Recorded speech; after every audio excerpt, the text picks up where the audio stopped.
Hello class, this is Introduction to Fire Protection and Emergency Services.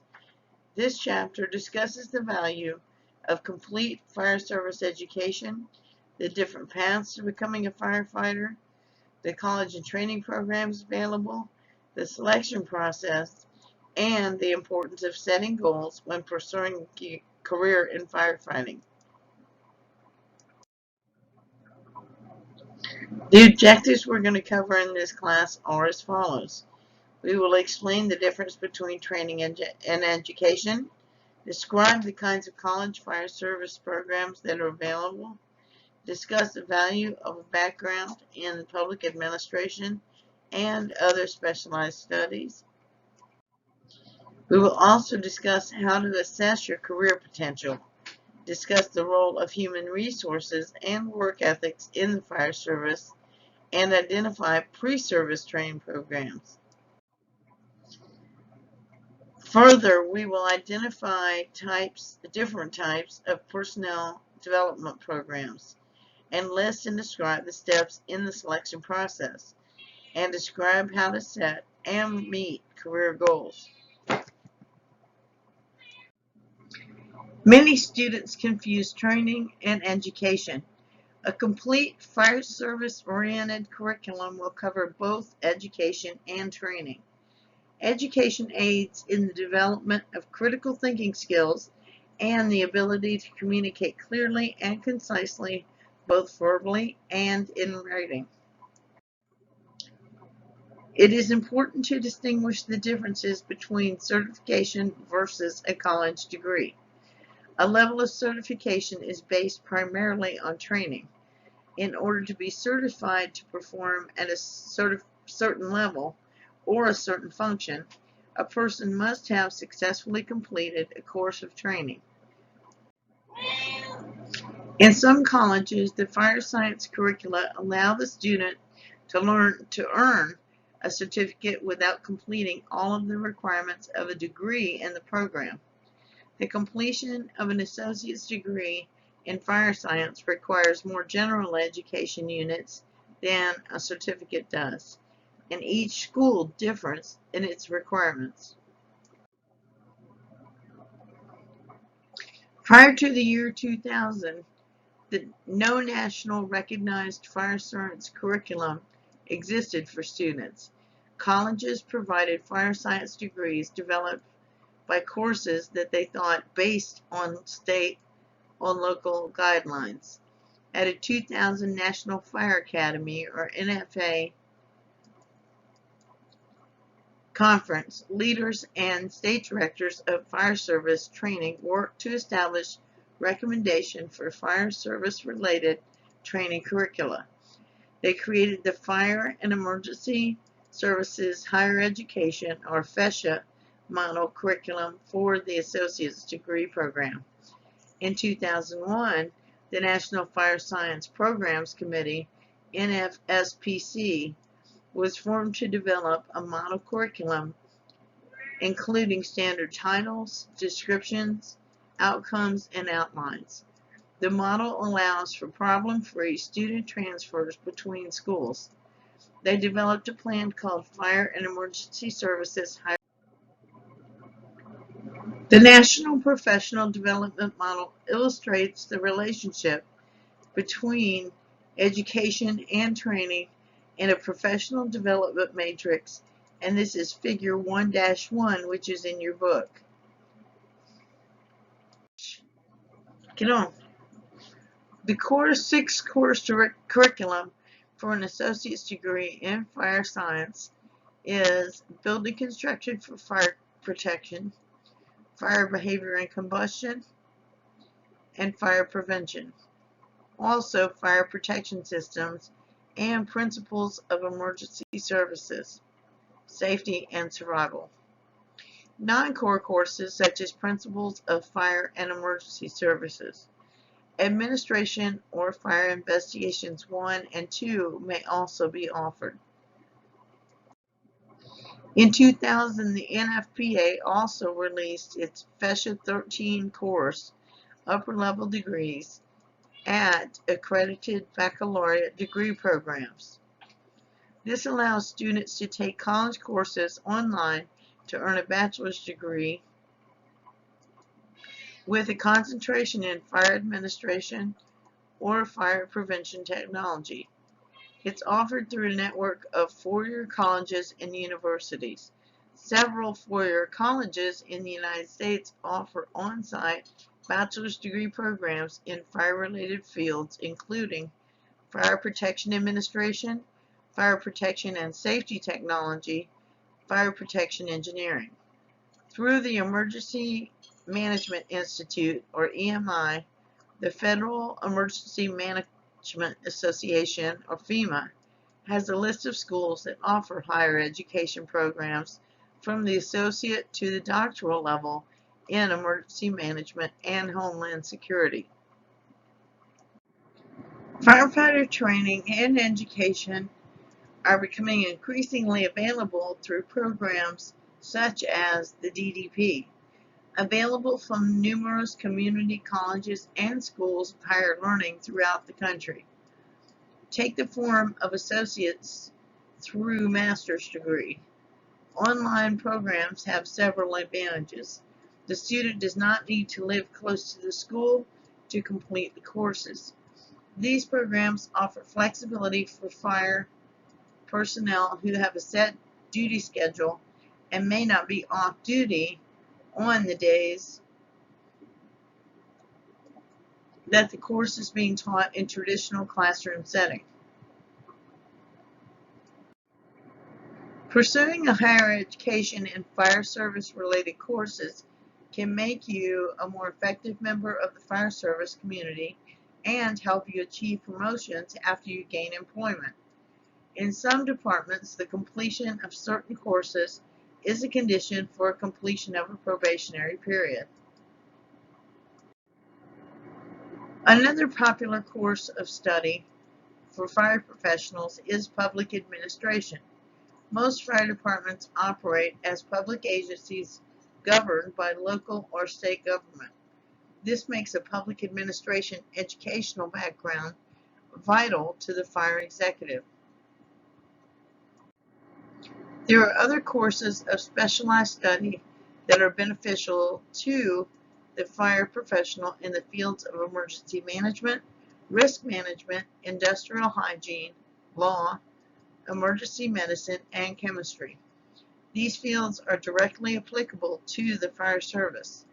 Advanced knowledge in these areas can better prepare the firefighter to be safer, more effective, and more efficient in his or her performance. An alternate and complementary course of study to the fire science technical education is the firefighter certification. Per NFPA 1001, this course of study is primarily manipulative in nature with technical instruction where necessary. It includes instruction in the following areas: fire behavior, fire extinguishers, self-contained breathing apparatus or SCBA, ropes and knots, enforceable entry, as well as rescue and water supply, fire streams, ventilation, salvage and overhaul, fire cause determination, fire suppression techniques, automatic sprinklers, and fire prevention inspection. Becoming a firefighter requires the highest moral and ethical character. You are expected to act at great personal risk to save others without seeking recognition or acclaim. Fire departments serve all kinds of disasters, including rescuing people from a flood, delivering babies, and preventing the spread of hazardous materials. Usually the fire department personnel are in the background quietly performing their jobs.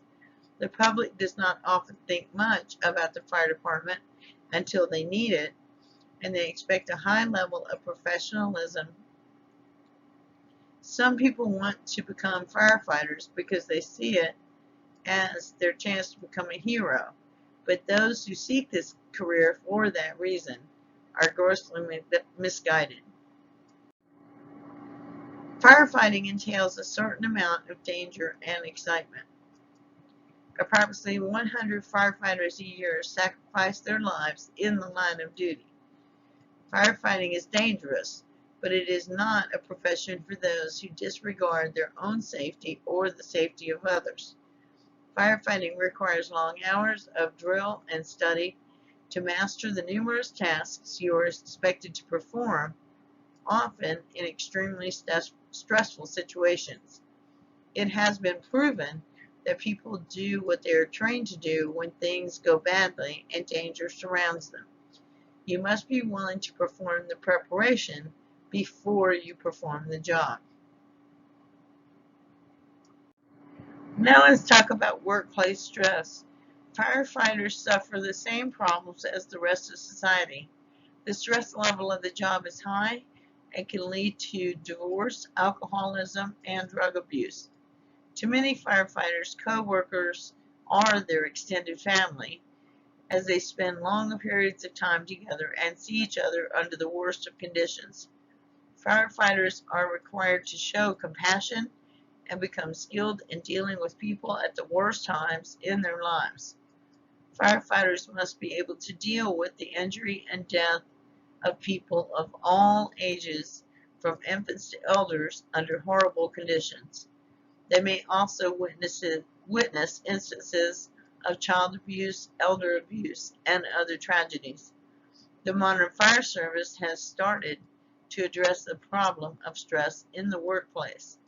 Many agencies have employee assistance programs that allow firefighters to talk confidentially with a counselor when they are having stress problems at work or at home.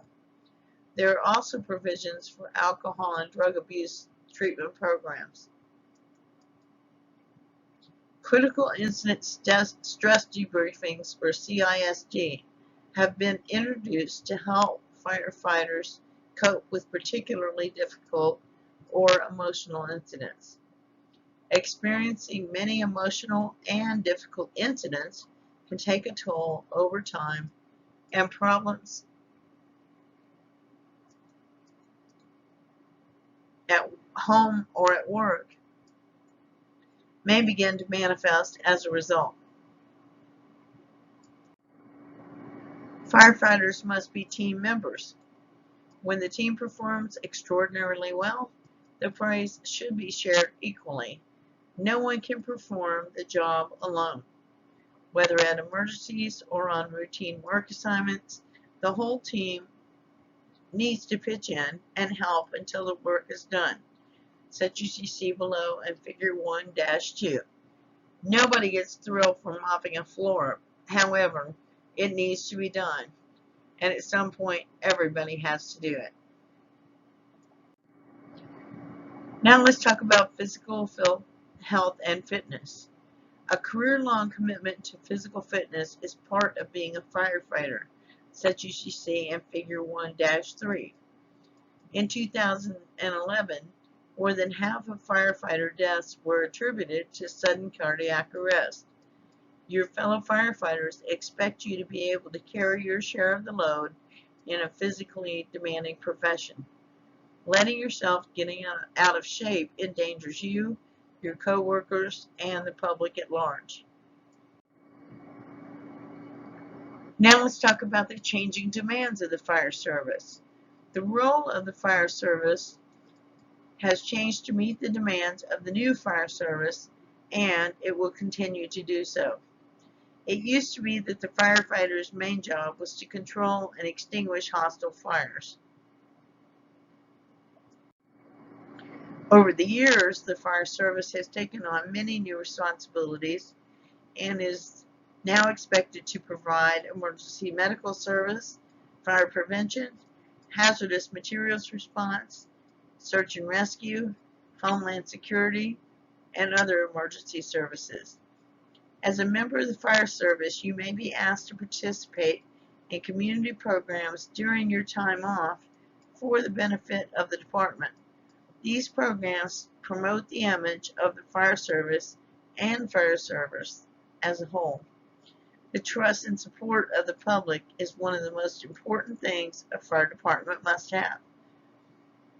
The budget a fire department needs to function depends on the support of the community. In the fire service, not only will you be working with other firefighters, you are also expected to live with them, sometimes 24 hours a day, although 48 shift hours are becoming more popular. You will also perform tasks such as station and vehicle maintenance, training, meal preparation, sleeping, and the ability to get along with others is very important in the cramped confines of the workstation. In the area of human relations, the firefighter has to be prepared to deal with diversity in the workplace. The Equal Employment Opportunity Act prohibits discrimination against any person seeking admission thereto because of race, national origin, sex, age, physical disability, color, medical condition, marital status, ancestry, or union activity. Discrimination on the basis of age, sex, or physical requirements is prohibited.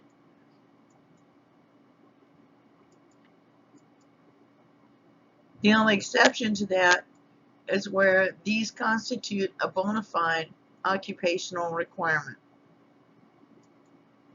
Physical disability is one of the few reasons a person cannot be hired by the fire department as a firefighter. The American Disabilities Act, or ADA, specifies that there must be a clear reason why the disability excludes a person from being hired. One of the quickest ways to lose your job as a firefighter is to engage in harassment. There is no tolerance for this type of activity in the modern fire department. One careless remark can cost you your job and tarnish the image of all firefighters.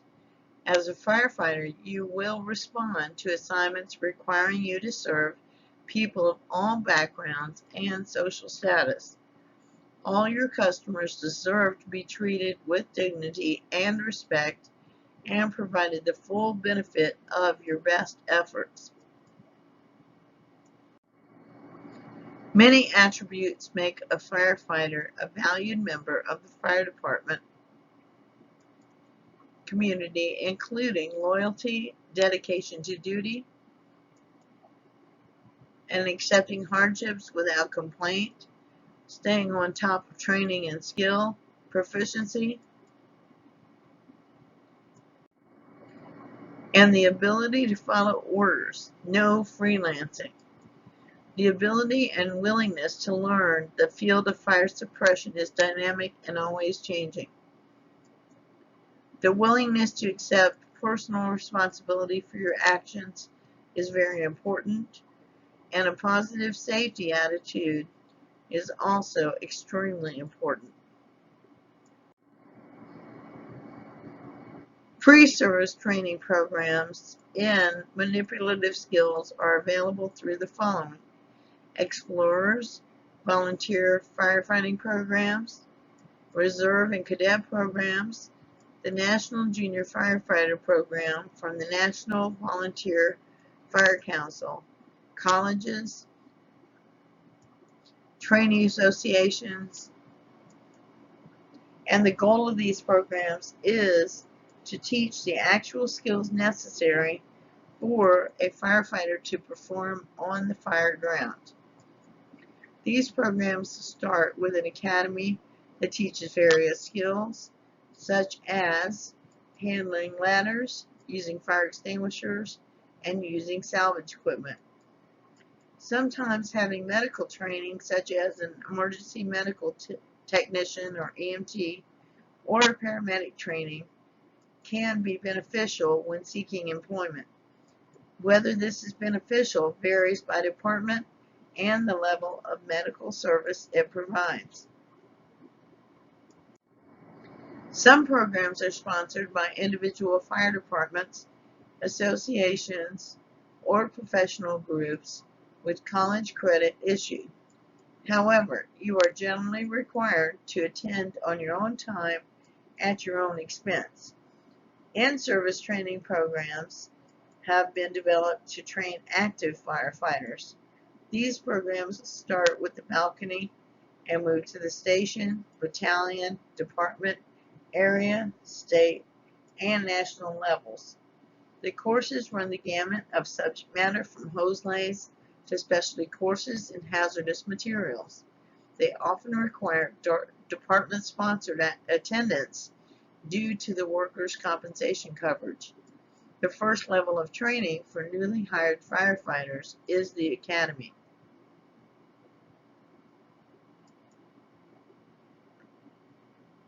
The new firefighter reports to the school instead of to the fire station. The purpose of the academy is to train the new firefighter in department equipment and methods and in courses that are required by law and to observe the new firefighter's physical and mental performance. New firefighters are evaluated on their performance within written tests and during drills. If for some reason a new firefighter does not measure up to department standards, they are dismissed. Numerous schools around the country offer technical training programs. This is best known as NFA and EMI. Instructors from all over the country are employed to present the widest viewpoint and give the courses national appeal. Instructors are of the highest caliber and recognized as experts in their field. There is no tuition to attend the NFA, but students must be sponsored by their department and be accepted after filing an application. Training programs may follow the fire service career ladder that you see below in Figure 1-7. The completion of courses on the ladder leads to certification at different levels. Throughout the United States, there are colleges that sponsor fire department related courses at their facilities. Texas A&M is one example. A program becoming more widespread in the fire service is the Personnel Development Program. A firefighter is trained as high as 2 ranks above the program and is to develop an understanding of how the department works and to prepare the leaders of tomorrow. Students may be assigned a mentor to aid in goal setting, to help monitor their process, and to assist them as necessary. Modern firefighters must be generalists and be able to perform many firefighting and rescue functions. They may also want to become specialists in one or more areas of fire department operations. The selection process for fire department contains a number of steps. Different departments use various combinations of these steps. For the purpose of illustration, the steps presented here are recruitment, application, written examination, skills test, oral interview, physical ability and agility, medical examination, psychological examination, background check, final oral examination, and probationary period. The selection process starts during recruitment. Fire departments look for the most qualified applicants they can find. The number of openings is limited, making admission competitive. Students who are currently in or have completed fire science programs have already shown an interest in a fire career and willingness to invest time and money in pursuing an education in this field. Most fire departments have prerequisites for application, and the basic ones are a valid driver's license, a high school diploma or GED, no felony convictions. Although the exclusion of an applicant due to a felony conviction is now being questioned in some departments. For example, the FDNY Fire Department in New York is accepting applicants with a certificate of good conduct from a state parole board, and such applicants will receive a special review. Smaller fire departments often require Firefighter 1 certification, as they do not have the money or staffing to place a newly hired firefighter in an academy. When new personnel are hired and placed in an academy, they are getting paid and the department does not receive direct benefit from their employment. Some departments promise employment at the completion of an academy of their choosing, but applicants must attend on their own time. With most academies utilizing instructors from local fire department or fire departments, this approach also allows instructors an additional opportunity to evaluate candidates before they're hired. Another common prerequisite may be emergency medical technician (EMT) or paramedic certification. Administering examinations to large numbers of applicants is time-consuming and expensive for public agencies. There are several ways of limiting applications. Limit the number of applications given out. Give applications for one day only, using limited advertising through the local newspaper. And with the rise in healthcare costs and as a long-term cost-saving measure, many departments have gone to a non-smoking policy. Applicants agree not to use tobacco in any form for the term of their employment. Some departments are so strict as to require applicants to sign an affidavit at the time of applying that they have not used tobacco for a year prior to being hired. Violation of the non-smoking agreement can result in disciplinary action up to and including termination. A limit affecting applicants is sometimes imposed as a result of court action. In some cases, a fire department has been found not to represent the demographics of a community. The court may impose an order requiring an affirmative action program to be put in place. Some jurisdictions also have a residency requirement. The reasons for a residency requirement vary and include political reasons, which is to hire local residents for public jobs, to have some of the force available on a callback basis in case of a major disaster or large fire, and residency requirements can vary. The application process consists of first finding out when the application will be available, and second, finding out when it must be completed and returned. One way to manage application dates is to subscribe an application notification service. For an annual fee, they will send you a postcard or post online and the information on upcoming firefighter examinations. They will also send you an application filing period along with prerequisites. You can also visit the personnel department of the jurisdiction of your choice or their website and fill out a job interest card. When the application filing date is announced, the department will mail a card to you notifying that they are accepting applications. When you have picked up your printed application, make a copy. Use a copy for practice and then return the original. The application should come with a job announcement or flyer. The job announcement is very important because it contains the information you need to fill out the application. Although most applications are standard forms, always ask if there are supplemental materials with the application. Before leaving the personnel department and filling out the application, read the job announcement carefully.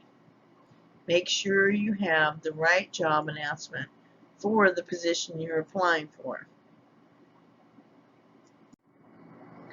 Information in the job announcement, such as the test number and title and pay, working hours, and location, can assist you in filling out the application.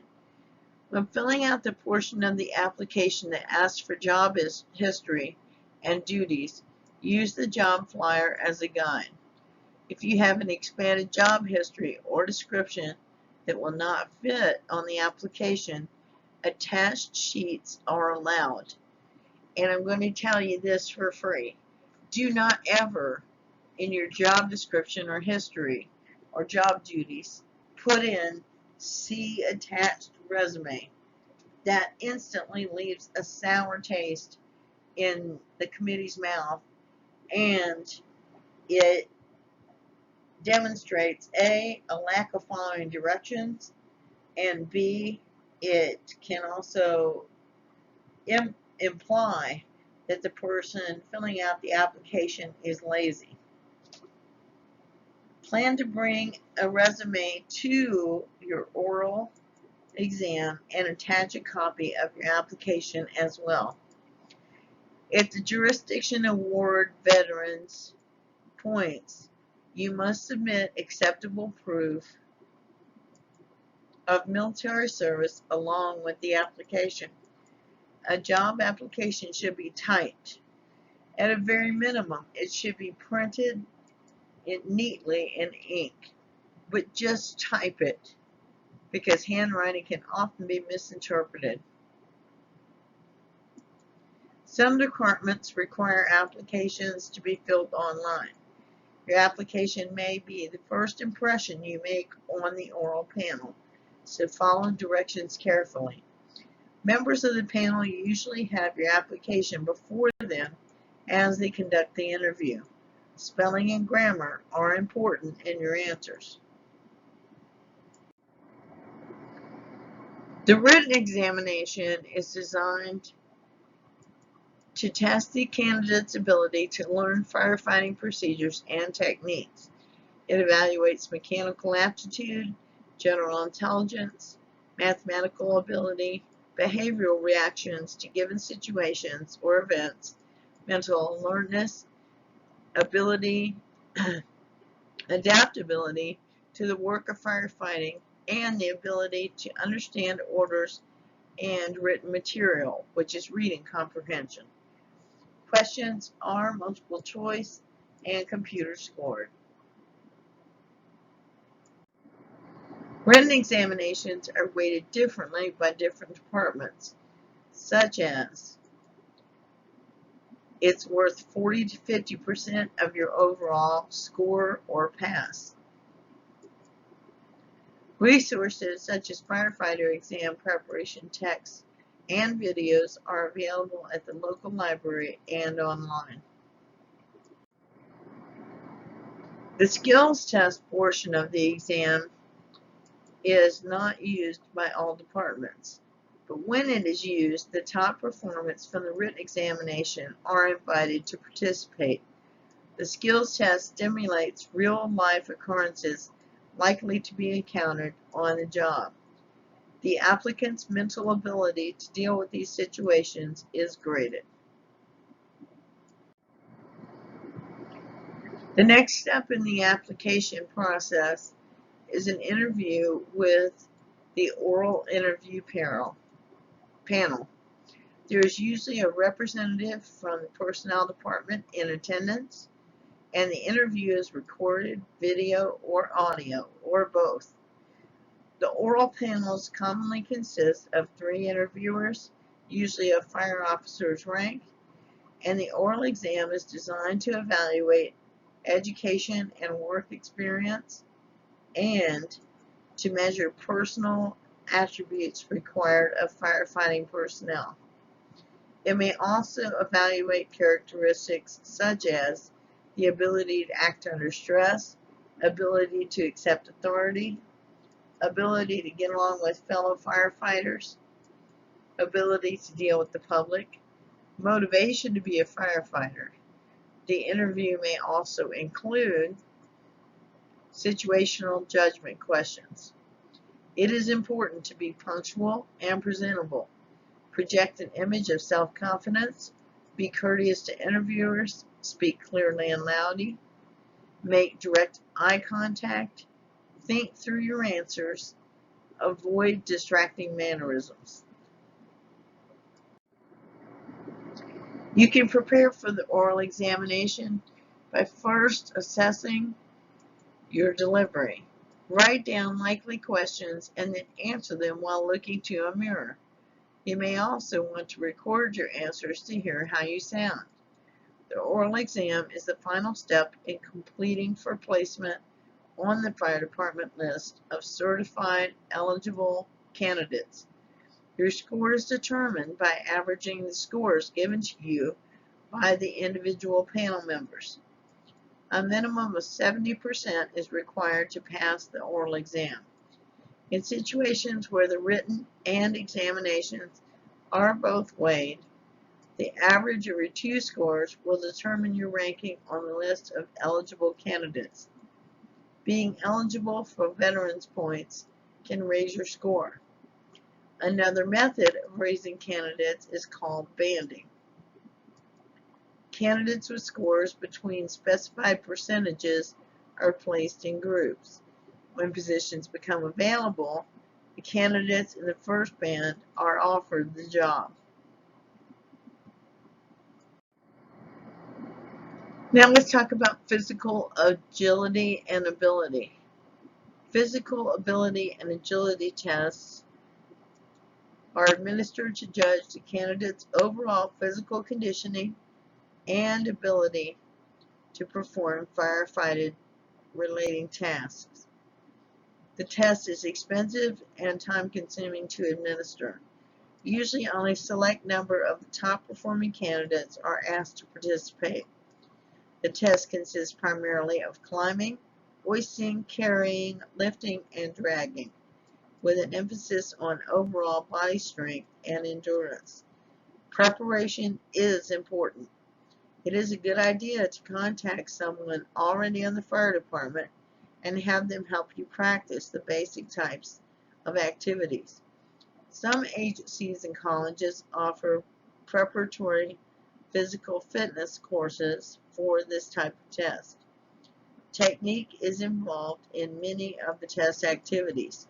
It usually requires practice to become good at each task. Many departments with ladder trucks will require you to ascend and descend a raised ladder. The physical ability and agility test may or may not be competitive and may be part of your final score. Most are pass or fail.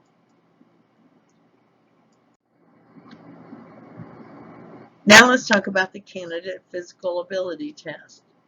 The candidate physical ability test, CPAT, was developed as a joint effort of the International Association of Firefighters, IAFF, the International Association of Fire Chiefs, IAFC,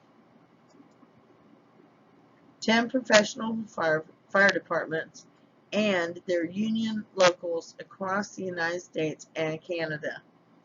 The test was designed to simulate activities performed by firefighters at incidents.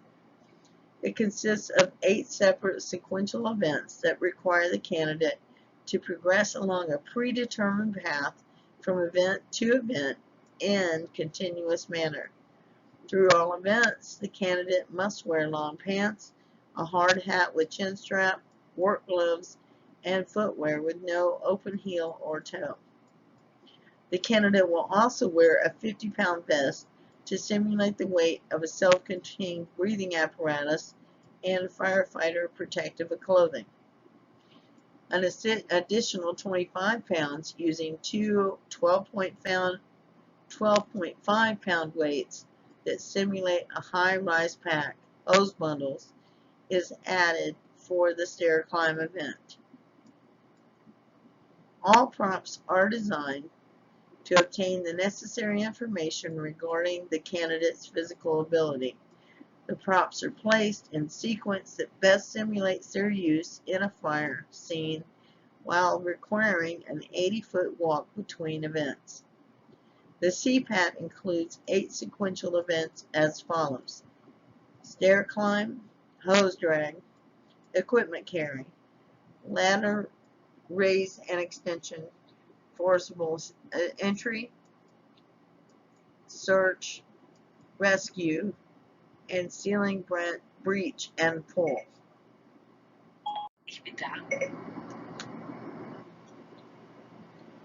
Work capacity tests for wildland firefighters. Federal wildland firefighters are required to pass the work capacity test or PAC test at the arduous fitness level. Some fire departments in areas with wildland firefighting responsibilities require this test as well. This test is used in the wildland fire qualification subsystem, which will test the person's ability to carry a 45-pound pack a distance of 3 miles in 45 minutes or less, which is the equivalent of 4 miles an hour. Altitude corrections are applied for elevations over 4,000 feet. Then there is the psychological test. The psychological test for firefighters is usually performed as a series of written true or false questions, answers to read off a computer screen, and answers to interview questions. The 3 components of the test are occupational, personality, and polygraph. The occupational test is performed to match the interest, knowledge, and abilities of the candidate with those of firefighters already in the profession. Then there is the background investigation. One of the components of the hiring process that is becoming more common is the background investigation. Many departments do a comprehensive check on the prospective employee's background. The candidate signs a disclosure agreement that lets the department's investigators look at his or her records, except for medical files. Components of the background investigation may include a review of the application for errors and omissions, a personal identification check, a fingerprint check, a polygraph examination, and in addition, social networking sites may be checked. The personal information component consists of a questionnaire to be filled out by the applicant,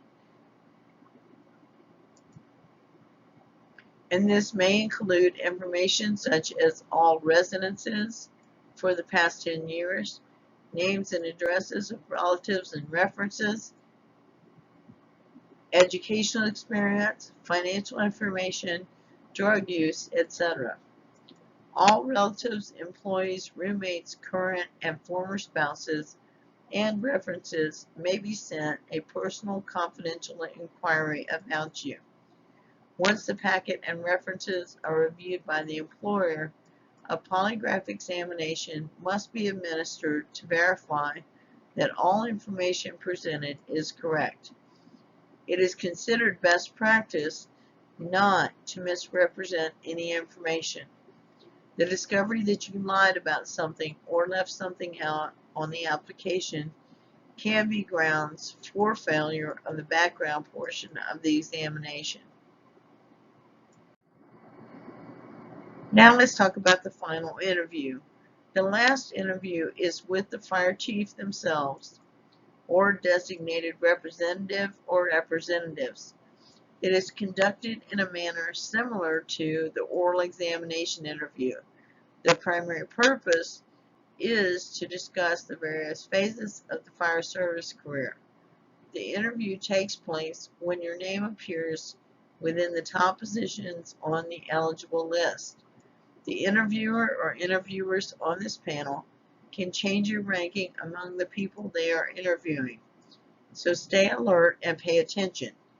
This interview may make the difference between whether you get hired. Now let's cover the medical examination. A complete medical examination is a step in your evaluation process prior to the appointment as a probationary firefighter. It may include drug screening.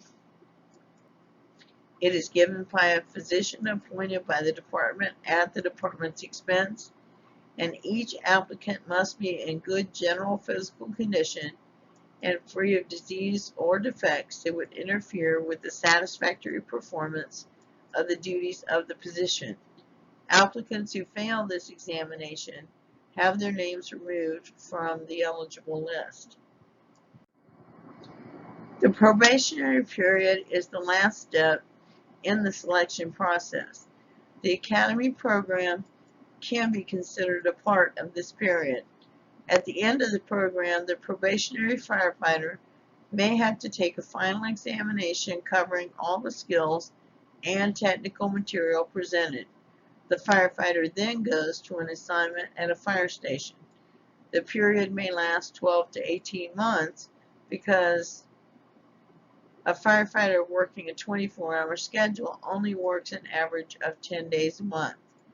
12 months is often considered to be enough time to observe how the new firefighter has adjusted to fire department life and how he or she performs at emergencies and regular work assignments. During this period, new firefighters may not enjoy full civil service protection of their employment. The probationary period allows departments to remove firefighters who cannot adjust or who are found unable to perform their duties.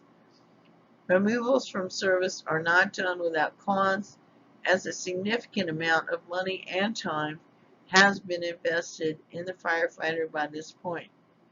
Many departments have a written or manipulative test at the end of the probationary period. Tests assess the knowledge and skill of the firefighter. If the firefighter cannot pass these tests, dismissal may occur. To achieve your goal of becoming a skilled professional firefighter, you must clearly define what your goals are. You must create a roadmap with a well-defined destination. If you wander aimlessly, you will not arrive at the desired destination. The time to start preparing and planning is now. The job you desire will be open, and unless you are truly prepared, you will not get it. Firefighter entrance examinations are competitive, and not all who apply are accepted. When you develop your goals, keep the acronym SMART in mind. Simple, measurable, accountable, realistic, and timely. The first step is to visualize what your goals are and write them down. By writing down your goals, you are making a contract with yourself. Long-term planning is based on current decisions. What you do now will have consequences, positive or negative, later on. You need to stay out of trouble. You will need to be in good physical condition, so conditioning is very important. You will need to prepare for physical tasks, such as the CPAT, and prepare for them ahead of time.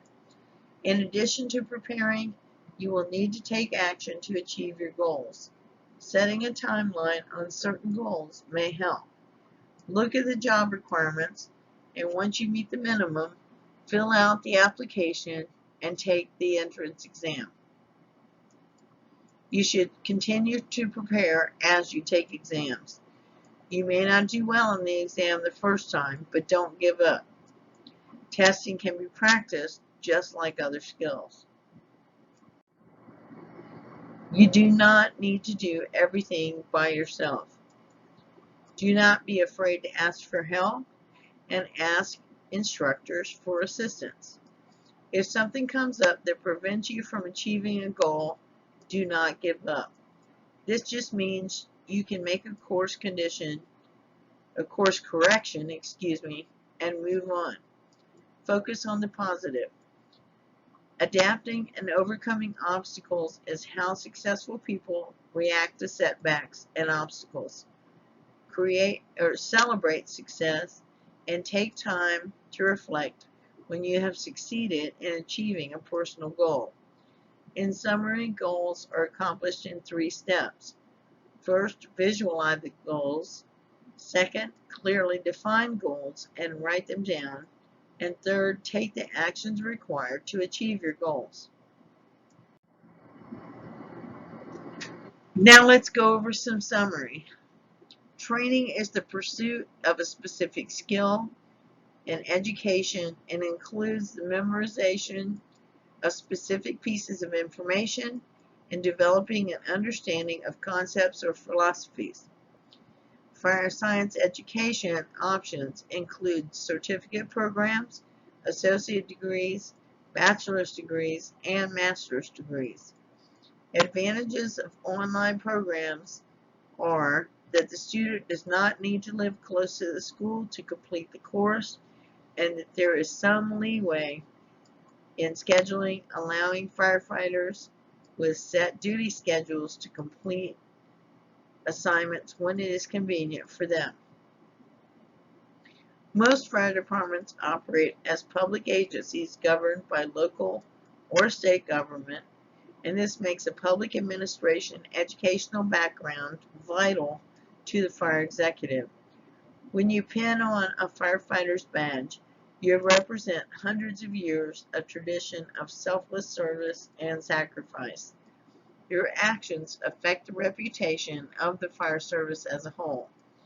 Responding to other people's tragedies has a way of drawing firefighters closer together and forming strong bonds among them.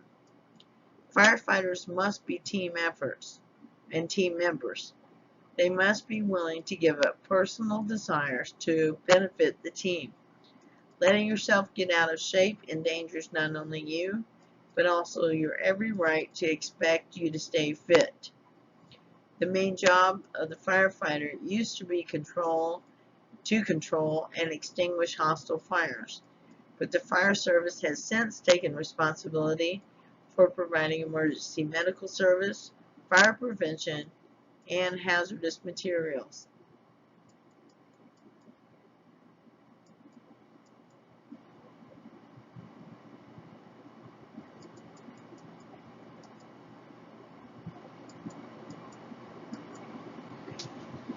Fire departments are also now responsible for response, search and rescue, homeland security, and other emergency services. The Equal Employment Opportunity Act prohibits discrimination against any person in the classified service or any person seeking admission thereto because of race, national origin, color, physical debility, medical condition, marital status, ancestry, or union activity.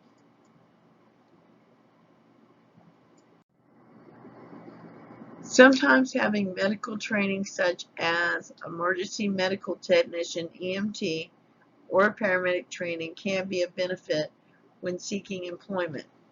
This varies by department and the level of medical service that it provides. In a personnel development program, a firefighter is trained as high as 2 ranks above the one currently held.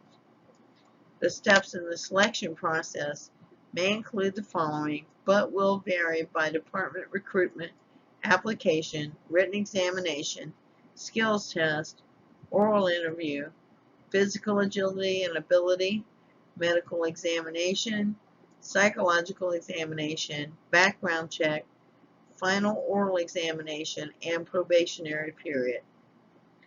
Most fire departments have prerequisites for application. The most basic prerequisites are a valid driver's license, high school diploma or general equivalency diploma or GED, and no felony convictions. The application process consists of first finding out when the application will be available, and the second finding out when it must be completed and returned. There may also be measures in place to limit the number of applicants. The written examination is designed to test the candidate's ability to learn firefighting procedures and techniques. The skills portion of the test is not used by all departments. When it is used, the top performers from the written exam are invited to participate. There is usually a representative from the personnel department in attendance at the oral examination/interview, and the interview is recorded.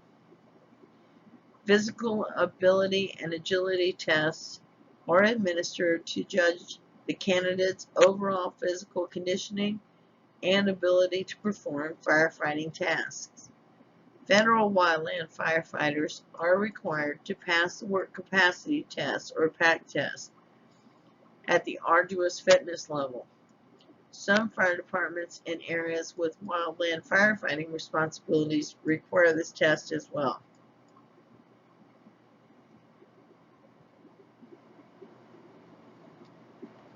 Class, thank you for your time and attention. I really appreciate it. If you have any questions or anything you're unsure about, please contact your instructor, and we'll see you next class.